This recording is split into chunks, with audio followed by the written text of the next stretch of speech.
Hello les accros de One Piece, c'est Silver et Copper. Bienvenue sur Raftalie, la chaîne dédiée à tout l'univers de One Piece. Dans ce monde, nombre de personnes préfèrent la lumière, c'est-à-dire que leurs actes n'ont d'importance pour eux que si le monde entier en entend parler. Pour eux, il faut faire le plus de bruit possible, écraser tout rival ou toute concurrence dans l'œuf. Et il y en a d'autres qui préfèrent avancer cachés, l'ombre est leur demeure, mais aussi leur salut. C'est le cas du personnage qui nous intéresse aujourd'hui. Celui qui a déjà vécu 1000 vies en une, combattu les plus grands, perdu d'innombrables fois, et il s'est relevé tout autant. Son nom, c'est Crocodile, l'ancien chef du Baroque et Shishibukai déchu. Sa vie est une œuvre dans l'œuvre, et elle mérite forcément d'être contée. Alors sans plus attendre, on vous offre cette vidéo spéciale Crocodile.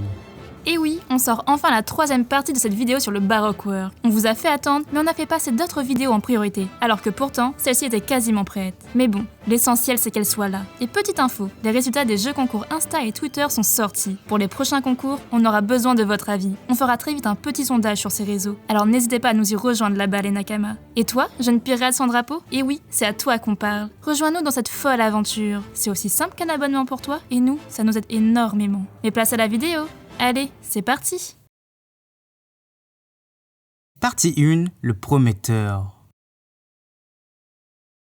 Pour commencer cette vidéo, il faut obligatoirement parler de l'enfance de ce personnage. Et là, pouf! En fait, on n'y connaît strictement rien. Oda a juste laissé passer cette image. Et au vu de son habillement, il a l'air d'avoir eu une enfance très heureuse. Rien à voir avec celle de la plupart des personnages de One Piece. Certains vivent dans la pauvreté, et bien lui, il avait déjà des chaussures en cuir. Bref, à un certain moment de son histoire, il a mangé un fruit du démon, le Logia du sable, un des fruits les plus recherchés de One Piece. Alors soit il a eu beaucoup de chance en le trouvant, ou alors il avait déjà de grandes connexions dans ce monde. Il faut dire que la plupart des Logia appartiennent à des organisations très puissantes. Mais ce n'est qu'après un événement très spécial qui commencera à bouger. Le plus grand des pirates de l'époque, Goldie Roger, a été attrapé par la marine, et le gouvernement a annoncé son exécution sur place publique.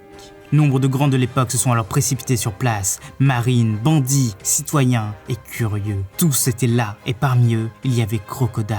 Et alors que le coup près allait tomber, l'homme le plus puissant du monde lâcha à la foule que son trésor était caché dans le nouveau monde, et qu'il le donnerait à qui le trouverait. Ce serait le prochain roi des pirates. Cette annonce faite au monde entier lança la plus grande des vagues de piraterie. Et tous les témoins prirent le titre de Forban, donc Crocodile, évidemment. Mais lui, il était bien différent, il était puissant. Il déferlera sur Grand Line sans retenue. Il se fit un nom bien rapidement, exterminant tous les obstacles sur son passage. Le titre était pour lui. Le gouvernement ne pouvait plus l'ignorer et lui donnèrent le rang de Shishibukai. Lui, ça l'arrangeait. Il pouvait avancer librement et aller défier celui qu'il devait abattre. Forcément, son but, c'était l'homme le plus puissant du monde, Barbe Blanche. Hélas pour lui, il le trouva et il ne put rien faire contre lui. Dans la bataille, il fut gravement blessé, mutilé, et il dut être rapatrié sur Paradise. Son rêve, ainsi que la première partie de sa vie, venait de prendre fin. Partie 2, le dépressif. Suite à cette première grande défaite, cet homme avait tout perdu. Son rêve était parti en cendres, sa main avait été sectionnée. Mais ce n'est pas ce qui l'attristait le plus, car il était tombé dans une grande dépression. Son but s'éloignait de plus en plus de lui. Et pour panser ses plaies et son âme, il s'installa dans un endroit où il était déjà considéré comme un héros. Un endroit qui convenait parfaitement à son fruit du démon, Alabasta. Le royaume des Néfertari. Comme ce lieu était situé au début de Grand Line, il ne craignait en aucun cas les attaques pirates. Et dès que ses plaies furent refermées, il se mit à protéger les lieux. Se bâtissant une grande réputation de protecteur des opprimés, tous l'adulaient, les pirates tremblaient sur ce territoire. Et on le voit même dans le flashback de l'eau. Et oui, quand Corazon se fait poignarder, il tient un journal dans ses mains. À première vue, rien de particulier, mais en première page, on parle du sauveur d'Alabasta. Et oui, Oda l'a confirmé dans SBS. C'est pas mal ça, non? Hélas, tout ça ne lui suffisait pas. Son ancien rêve allait refaire surface.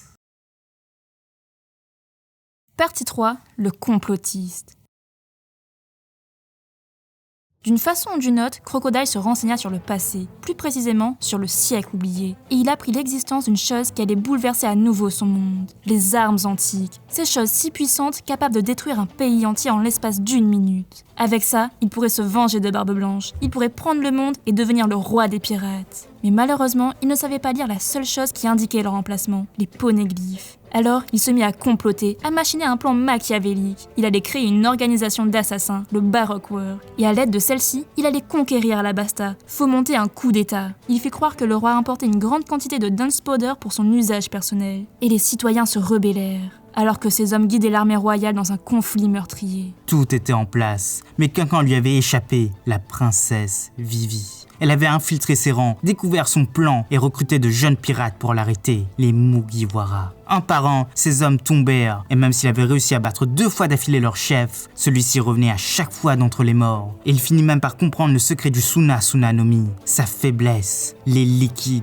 Et sur fond de musique classique, il perdit une nouvelle fois. Son adversaire l'envoya valser dans le ciel.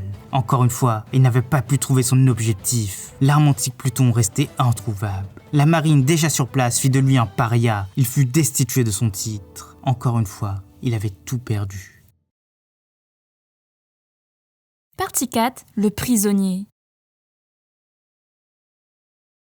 Selon le gouvernement, c'est la marine qui a capturé le grand corsaire, le colonel Smoker. Pour en faire un exemple, il allait être enfermé, lui et tous ses hommes. Tout d'abord, dans une prison inconnue. Mais les membres du Baroque War qui avaient réussi à échapper à la marine ont tenté de le faire évader. Ils ont fait exploser la prison. Et Miss Goldenwick, grâce à ses pouvoirs, a révélé le rêve de chacun. Et le sien, c'est clairement de devenir le roi des pirates. C'est la première fois qu'on le voit si explicitement. Mais il refusera de s'évader et sera transféré dans la pire des prisons, Impel Down. Comme tous les nouveaux prisonniers, il passera par le bain de sang bouillant. Mais lui, il sera l'un des rares à ne pas hurler à la mort. Son fruit, le Suna no Mi, lui confère une résistance toute particulière au feu. Il sera alors ensuite jeté au niveau -6, celui de l'enfer infini, le niveau caché. Il y côtoiera les plus puissants et cruels criminels de ce monde. Enfin, pas pour longtemps. Partie 5. Le héros.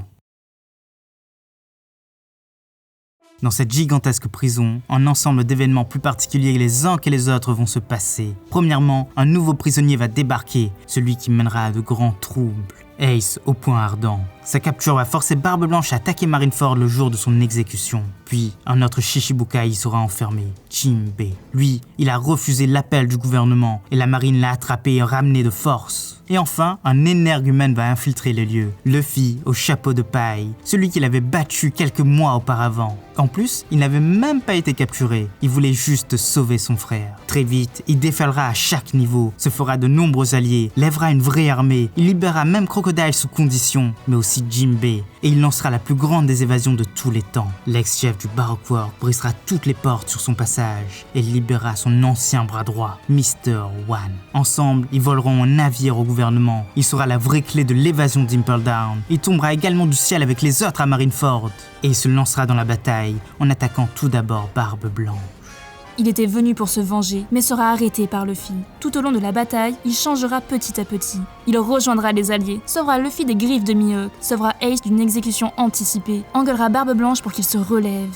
Il sera ensuite témoin de sa mort et de celle d'Ace. Il suivra du regard ce désastre. Il verra les méfaits de Barbe Noire, mais en aucun cas, il ne baissera les bras, car il sauvera Luffy d'une mort horrible. En se tenant face à Akainu, il empêchera son exécution, et il sera rejoint par les fils du Yonko. C'est ça qu'on appelle un héros.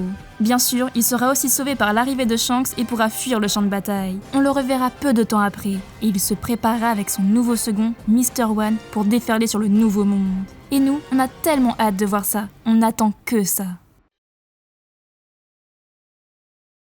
Voilà, c'est déjà la fin de cette vidéo. On espère que ça vous a plu, et surtout, laissez-nous votre avis en commentaire. C'était Silver et Copper pour Aftalil. À bientôt les accros de One Piece.